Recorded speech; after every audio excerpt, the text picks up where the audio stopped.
good, y'all? Welcome to my review for episode 3 of Dragon Ball Daima. We are back once again, ladies and gentlemen.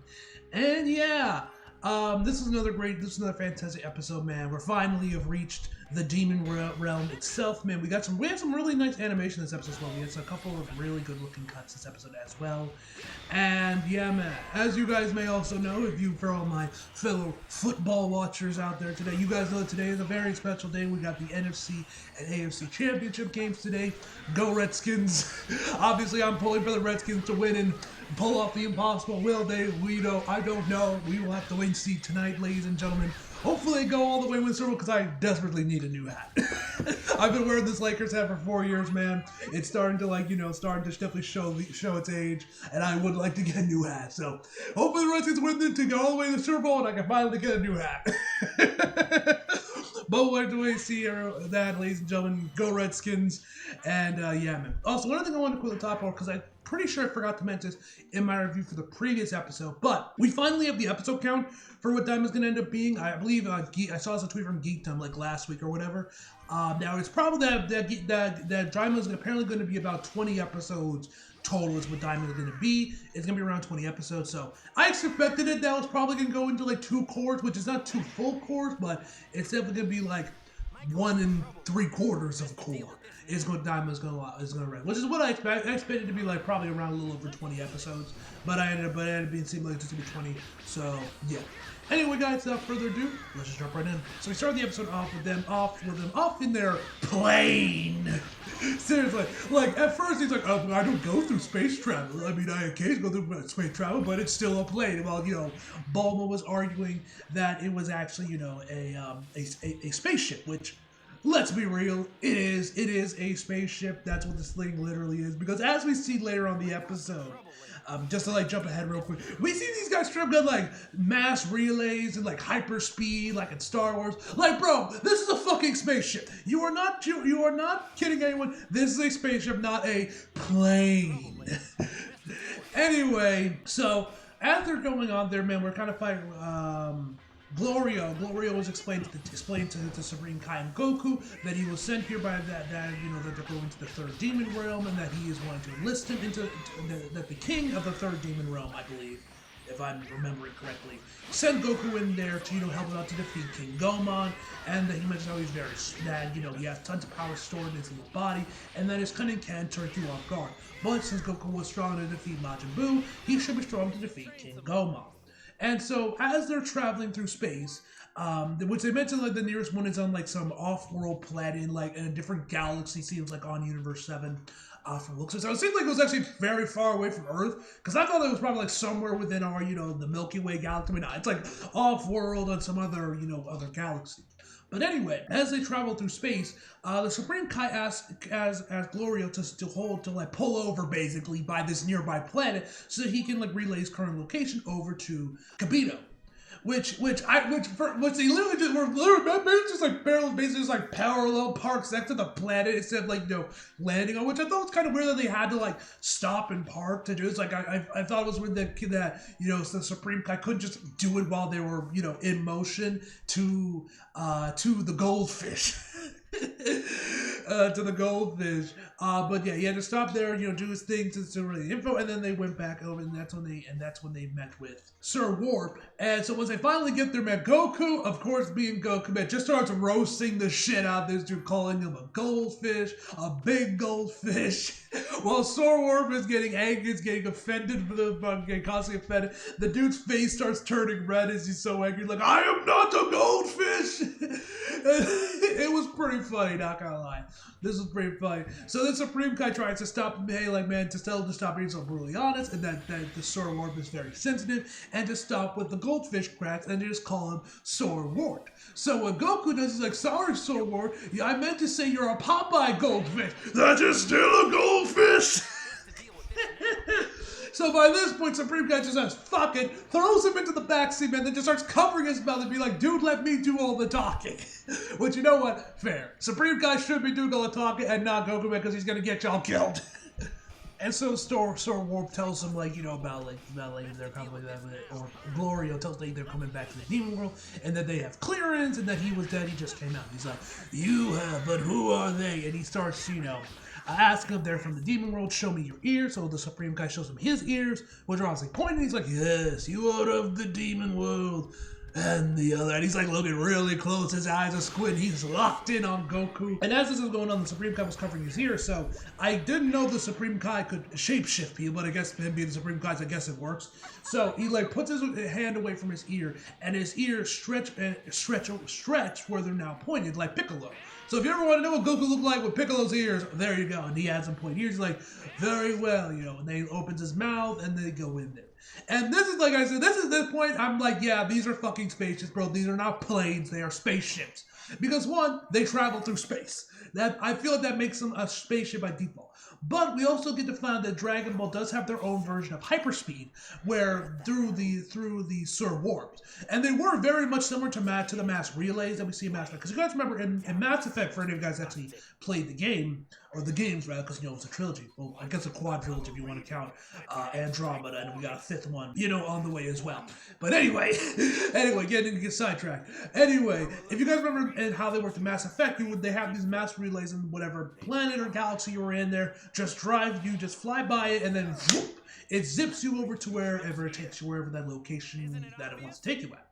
Where here, it seems to work similar, where they have like these like gates that they open in there, and then basically Sir Warp just starts spinning them around like it's a merry-go-round, just spinning and spinning and spinning them around. I don't know why they need to spin, and then they flies them out through another portal that takes them through over to the next gate, where to the relay point, where they can actually get inside the demon. The animation looked pretty good. I love the background of it when we get to see like a black hole in the background when the gate opens to send them into the relay point, which we see again when they get to the demon. Which I think they actually just recycled that same animation for that part here. I think I could have wrong that one, but it looked very similar. So I think they might reuse the backgrounds for it. But regardless, it looked amazing. But yeah, the background looked really good, and that's when they get back over to the mass relay. That's when they get the relay point, and they finally found that there's another Sir Warp. This time it's much smaller, and he tells it, or actually, oh, sorry, I forgot to mention the big thing about this part. Just leave off. Where we also found that actually Glorio has to recite a pin code as well. So, like, to get inside, and it says a pin code, and like Supreme Kai didn't know there was a pin code. So as they're flying in there, when he tries to contact Kibito to let him know about the pin code, but he doesn't have enough time before they're into Star Warp through the gate and are about to get hyperspeed relayed away over to where the relay point is to get over to the demon world. And he's kind of worried about this as he a little bit later on the episode. Jump ahead a bit real quick about him mentioning how he's worried about him, about they didn't get tell him the pin code. But at the same time, even if he did tell him the pin code, what the pin code were, because the way Glorio explains it, it's like if you get clearance to exit the demon world and go into the human world, you get a pin code. Now, does that mean that like if you have this pin code and you are anybody who can get it, or is this a pin code specifically made for you? Like only Glorio can use his pin code, someone else gets his pin code, does Sir Warp tell them to fuck off because they're not Glorio? I don't know. So it could have worked, but if way he explained anything like this was like specific to the pin code was specific to each person. So even if he did tell him the pin code and tell him everything, man, I don't know if it would even work with Kibito. Obviously, we can tell from the OP and the ED they make it in anyway, or at least go Fidel. I wish Fidel was in this. Vegeta and Bulma get in there somehow into the demon world. So they obviously work out some way about to get in there. Anyway, regardless, I'm getting sidetracked. So they get in there, they finally get over to the demon world, man.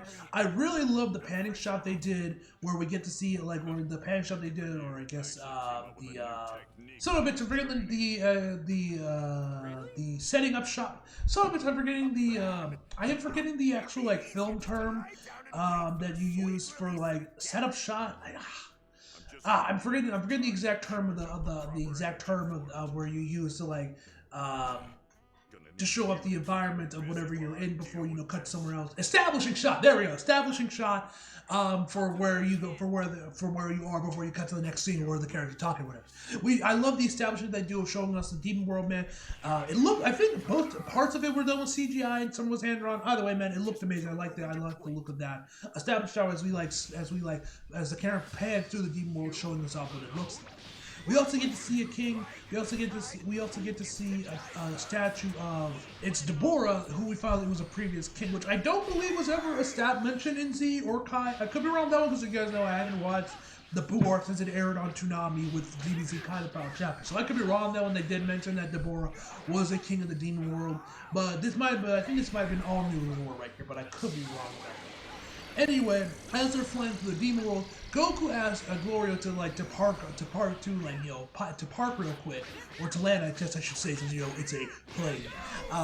But anyway, he tells him to land so he can breathe in that demon air. He wants to breathe in the air of the demon world. And when I saw this scene, when I heard it, instantly the scene from SpongeBob, the one when I believe this was actually when Sandy got introduced from season 1, where about the air thing, and they're like.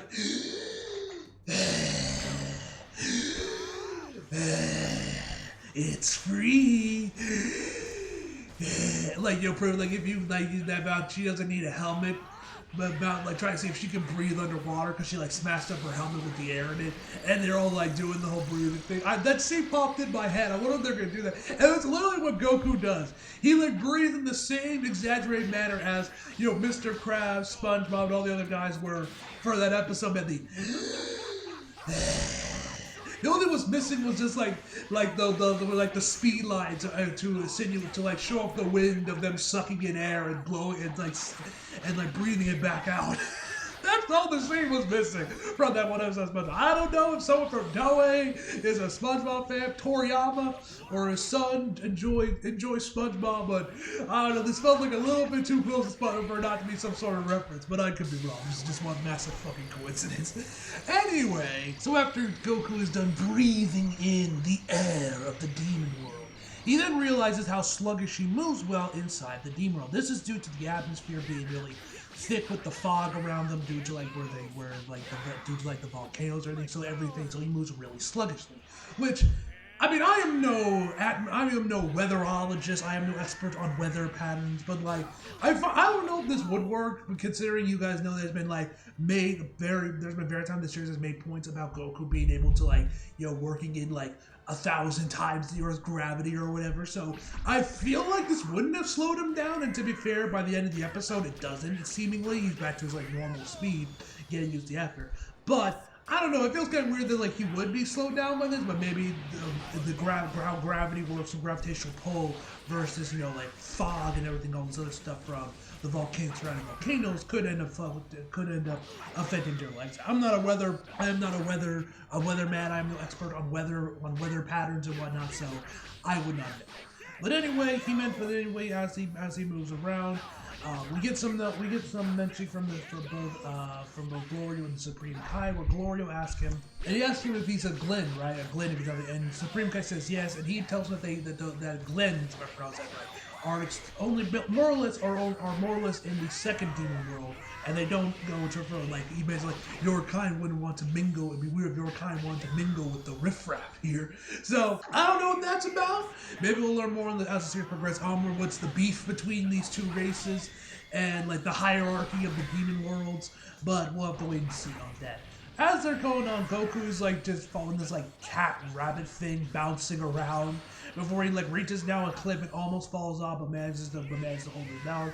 While Glorio screams at him to get bad, that to not fall into the sea of darkness or something, that he would die instantly. We then see some bandits draped in shadows, watching over them before they then go and attack Goku. And due to the fog in the air and all this making Goku slow, it also makes the arrows very slow too, where their speed is very slow and they're very easy to dodge. So these bandits are attacking them. We get a really nice cut of Glorio Chase running past the arrows before he fires off his gun. That cut looked really good. That might have been the animation highlight of the episode. Yeah, that cut looked really good. So this is as they continue on, when they start passing by some volcanoes, that is where the fog in the atmosphere is the strongest because it's coming from them, and that also makes the smell in the atmosphere a lot worse, which Goku commented earlier on in the episode. And that's also why he has to have to go like this very snail's pace, because if they go too fast, then the machine will just die from just the force from the grab from the fog and everything. So then they one of the volcanoes has like a mini eruption, or like something comes out of it, they manage to dodge. Then Glory mentions how the air is the stench is a little bit more potent now, or is a bit thicker now, and that's when Goku mentioned, like, yeah, that was me, because he mentioned earlier in the episode that he could sneak a fart in, and I guess he tried it, and it kind of worked. Goku's a weirdo, lady.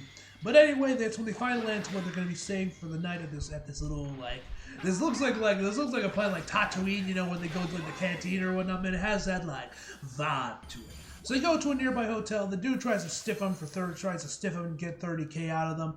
But Glorio grabs him and shows off his gun, where he managed to get the price down to 5K. He has his own room while Goku and the Supreme Kai share a room together.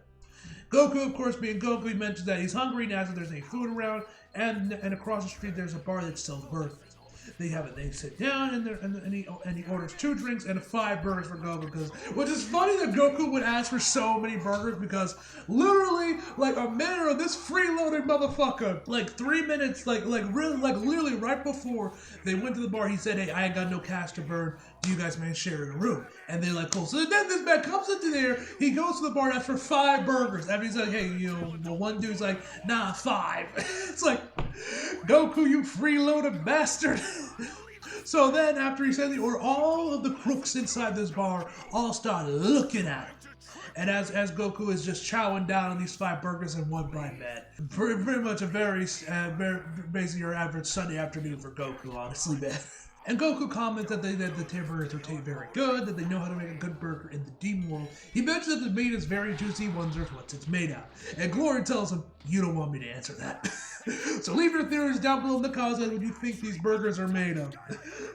What animal do you think it is, or do you think they're actually made from like the meat of people from the Demon World?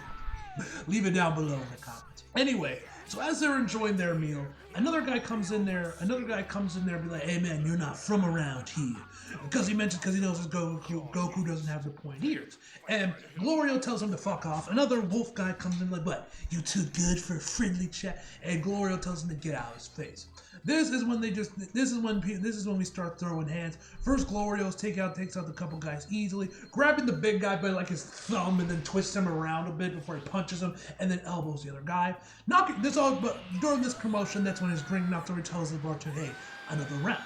And the bartender's like, "Yes, sir." So then more guys come in there, try to start picking fights with Goku, and Goku starts to fight him off while still having a burger in his mouth while using the plates as shields, which I don't know if this is, but this feels like this is meant to be some sort of nod to some old kung fu movie, possibly. I think it might be that one with Jackie Chan where he eats like Goku. I believe it's called Drunken Master. It's the one that has Jackie Chan in where he straight up eats like Goku. I haven't seen the movie, man. But if you guys haven't followed me on my socials and Letterboxd, you guys know that I've been on a bit of a martial arts movie kick recently. I've been rewatching a lot of them, man.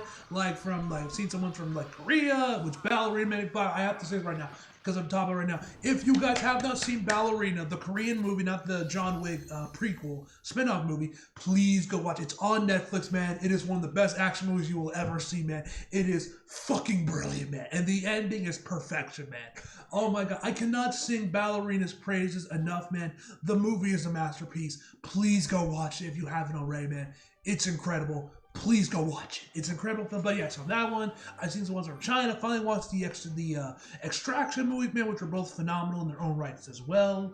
But yeah, so I've been a bit on a martial arts kick. So if you guys know any martial arts from Japan, Korea, China, of course, Hong Kong, leave them down in the comments, man. I'm always looking to watch more of them, man. So if you guys know any, leave in the comments. I believe that, but I don't know if this is a reference to a kung fu, but it kind of felt like it was meant to be a nod to some kung fu movie, as Goku uses like the plates as shield and like uses them as like, what's that instrument where you just go boom, like the one where you just slam them together, man. I don't know what they're called, like the massive cymbals you see on drum sets, man. You like just throw them together. I don't know what they're called, but he does that to one of the guys that takes him out.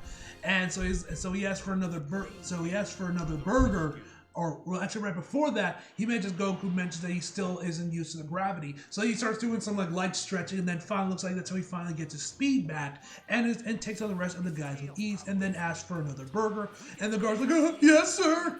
Animation here also really good there. I like what they did. The animation on the fight itself for Goku Man looks pretty good as well. So after that, man, we see two of the bandits running away with their tails between their legs. We see Goku and Supreme Kai sleeping before we come back to them again, where they say they're not going to get away with this when they wake up. Which makes me think that did we see that with how the episode ends?